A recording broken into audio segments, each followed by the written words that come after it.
Assalamualaikum warahmatullahi wabarakatuh. Selamat pagi seluruh mahasiswa, mahasiswi, calon peserta praktek pengalaman lapangan 2 yang saya hormati dan saya banggakan.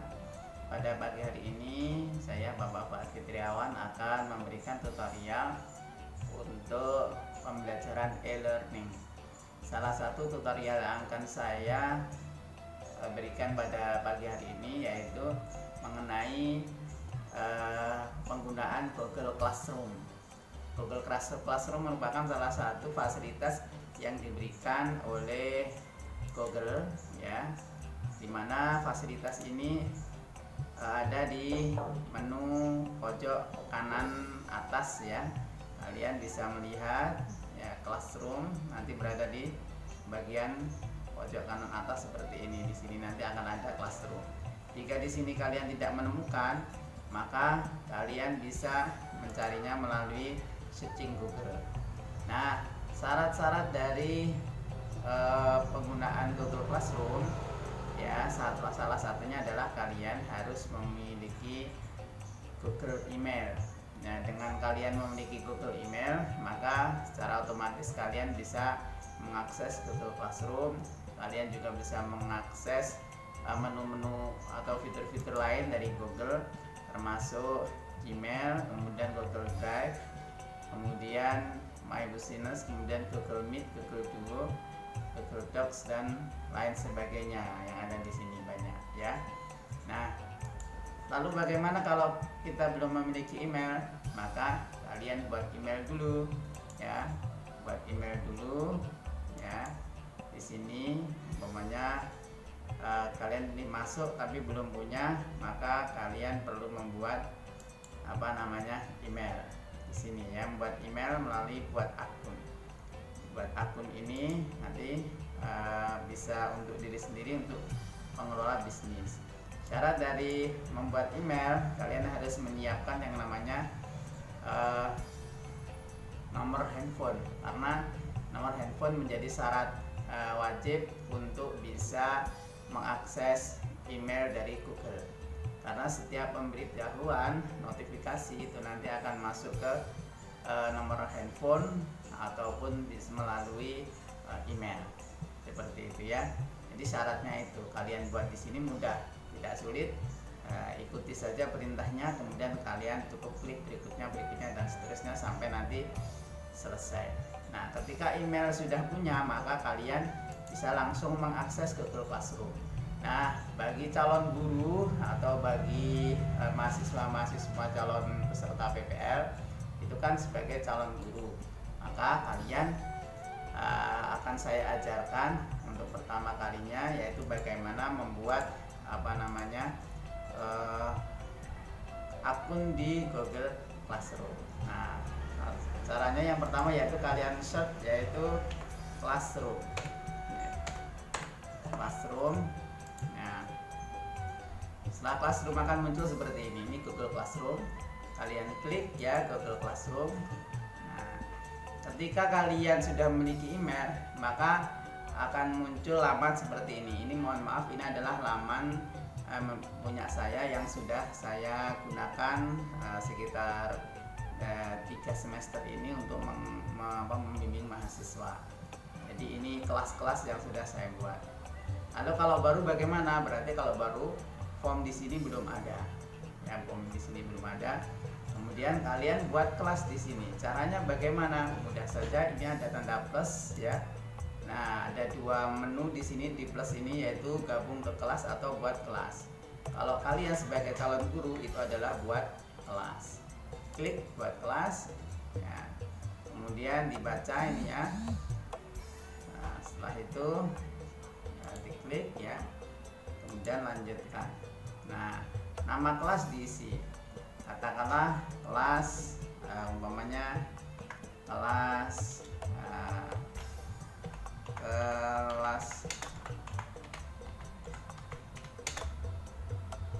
IPA. Nah, kelas belajar IPA, katakanlah kelas 5C, ya. Ini untuk siswa, ya, untuk siswa. Jadi yang membuat guru. Nah, bagiannya apa? bisa kalian isi ya. Bagian ini adalah mempelajari mata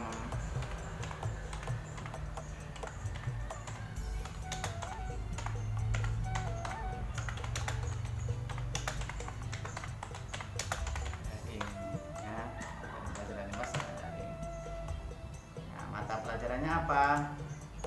IPA kelas 5.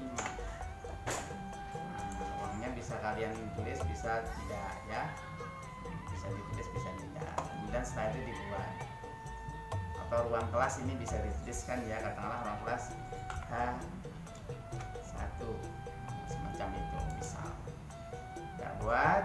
Nah, sangat simpel sekali untuk membuatnya ya. Setelah dibuat itu nanti otomatis ruang kelasnya akan muncul. Nah, seperti ini akan terkoneksi langsung dengan email ya, kelasnya seperti itu sudah terbuat. Lalu dari kelas itu nanti kalian bisa mengajak kepada siswa-siswinya untuk gabung. Caranya gabung bagaimana? Sangat mudah untuk gabung, yaitu siswa ya diharapkan atau orang tua siswa itu juga memiliki email Gmail ya. Kemudian setelah dipastikan semuanya memiliki email Gmail ya, Google Mail, itu siswa diberikan kode token ini. Kode token ini berada di mana? Di sini di pojok ya, di pojok kiri. Kemudian kalian tampilkan besar. Kemudian kode token ini bisa kalian kirim melalui WhatsApp atau melalui SMS ya. Itu tokennya. Ketika siswa ya, untuk siswa bagaimana cara cara memasukkan tokennya. Jadi caranya seperti ini, saya beritahu ya. Umumnya ini keluar kelasnya. Nah, kelas seperti ini. Berarti kalau siswa nanti gabung ke kelas ya, gabung ke kelas. Kemudian kode kelas tadi dimasukkan. Setelah dimasukkan nanti baru gabung seperti itu. Nanti akan bisa gabung ke kelas mahasiswa sebagai seorang guru ya di tempat PPL itu. Nah, begitu. Kemudian setelah siswa gabung, umpamanya kelas ini sudah ada atau karena ini sudah ada siswanya atau mahasiswanya, maka kalian semua bisa mengecek anggota kelasnya. Nah, ini sudah ada karena sudah gabung, jadi sudah banyak kelasnya ya.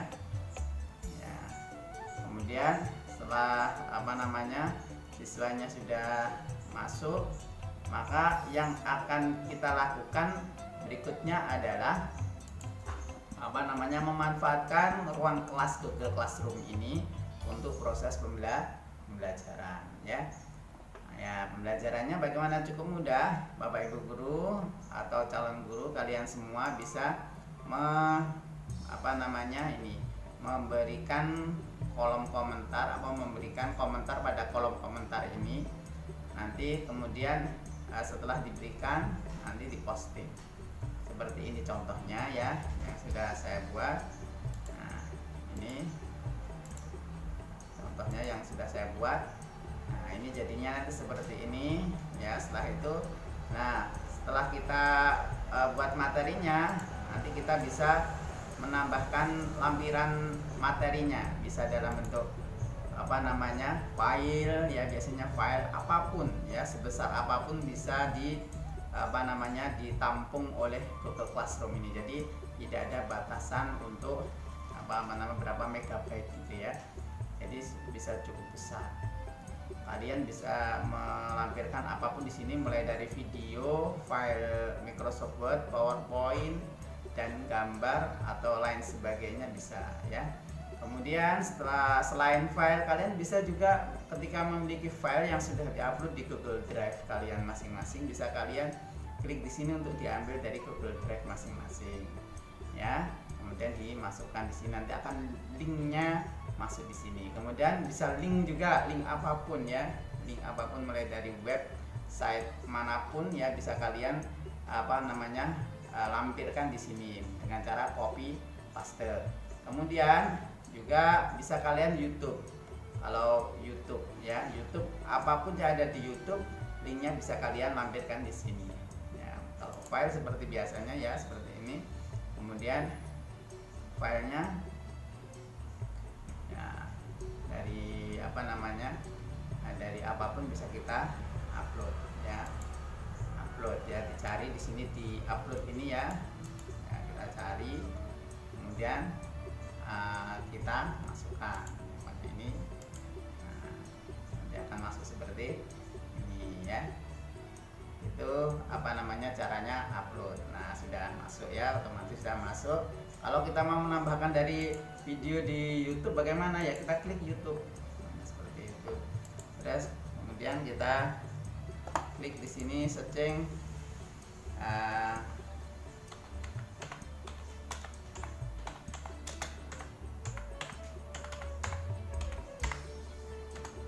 hanya dicari di sini ya. Ini saya ya, masukkan sini. Nah, kita pengen masukkan apa, katakanlah ini masukkan materi tentang cara mencangkok dan menempel ya, klik dan tambahkan. Nah, nanti otomatis akan keluar melalui apa namanya, halaman kelas ini. Lalu setelah kelasnya ditulis ya, baru setelah itu di posting ya.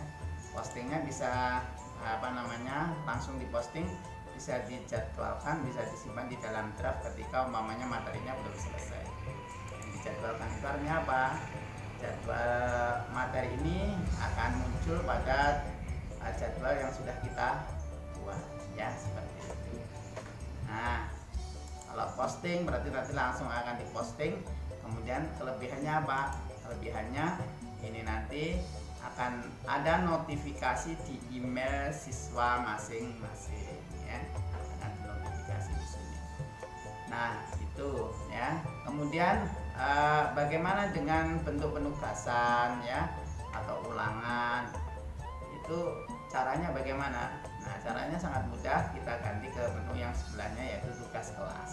Nah, tugas kelas di sini kalian bisa membuat tugas melalui ini, teman buat.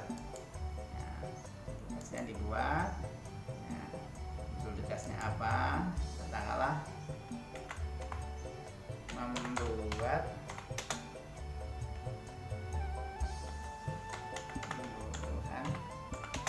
cangkok. Bentuknya ditulis di sini ya, katakanlah bentuknya ditulis. Kemudian kalau mau menambahkan contoh tadi bisa YouTube, bisa langkah-langkah kerja atau mungkin lembar kerja siswa, itu bisa kalian lampirkan melalui file. Kalau tidak ya, kalian buat poinnya berapa, 100 biasanya ya, di sini poinnya angka ya. Terus kemudian waktunya ya, sampai tanggal berapa ya, mulai dari tanggal sampai tanggal berapa ya, batas waktunya ada nanti di sini ya, bisa kita buat ya. Yang banyak seperti ini, 1 minggu biasanya, 1 minggu ya, kita klik seperti ini 1 minggu.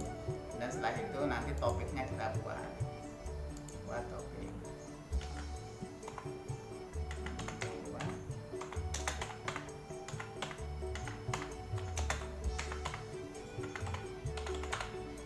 Gitu ya.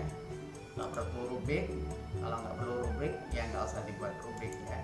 Ini aja, terus kemudian tugaskan ya. Nah, muncul di sini nanti ini pun juga ada notifikasi apa namanya untuk siswa melalui email ya. Terus yang sudah apa namanya, tugas yang sudah disetorkan bagaimana, kalian bisa mengecek uangnya. Nah, ini ya, yang disetorkan nanti akan jelas yang sudah diserahkan, yang dinilai, yang diberikan ya, yang belum berapa, katakanlah yang sudah dinilai seperti ini. Nah, ini yang belum dinilai mamanya ya, ini katakanlah kita lihat. Seperti ini, kemudian kita lihat apa namanya, apa tugas yang sudah diberikan, kemudian baru kita nilai. Katakanlah kita dinilai 70, dia akan menyimpan otomatis ya, menyimpan otomatis nilainya ya. Setelah kita membuat nilai akan muncul nilai seperti ini ya. Terus kemudian Bagaimana untuk melihat nilai secara keseluruhan dari seluruh tugas? Umpamanya ini tugasnya ada sekian banyak tugas ya. Kita cek dulu. Nah, tugasnya ini ada sekian banyak tugas yang sudah diberikan dalam satu semester gitu ya. Terus kemudian bagaimana melihat nilai rekapannya? Sangat mudah sekali ya. Kalian bisa melihat nilainya di sini ya. Ini nilai muncul. Nah, bagi yang aktif menyetorkan tugas ya selama masa pembelajaran daring, ini akan muncul nilai tugasnya. Bagi yang tidak menyetorkan tugas maka ya tidak ada nilai di sini. Ini yang sudah menyetorkan tugas tapi ini belum kita nilai, maunya oleh gurunya belum nilai seperti ini. Kalau ini tidak menyetorkan tugas, ini yang menyetorkan tugas seperti itu ya. Gitu. Jadi rekapannya ada. Ya. Terus kemudian ini saya kira sudah selesai. Lalu lebih lanjutnya nanti kita akan mencoba untuk memahami dari tugas kelas ini. Jadi tugas kelas itu bukan hanya tugas dalam bentuk perintah atau dalam bentuk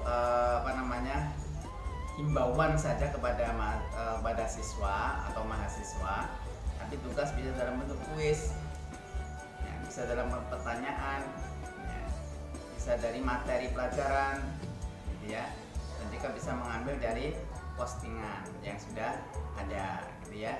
Makanya tugasnya yang sering digunakan adalah tugas dalam bentuk perintah dan tugas dalam bentuk kuis ini Bapak Ibu ya, atau mahasiswa semuanya ya. Jadi kalau kuis bagaimana?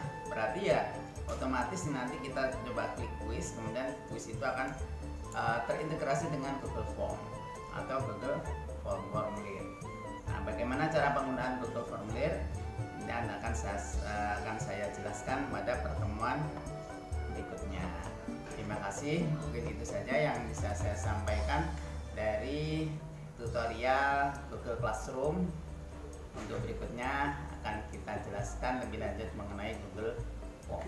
Apabila ada kesalahan mohon maaf yang sebesar-besarnya. Terima kasih. Assalamualaikum warahmatullahi wabarakatuh.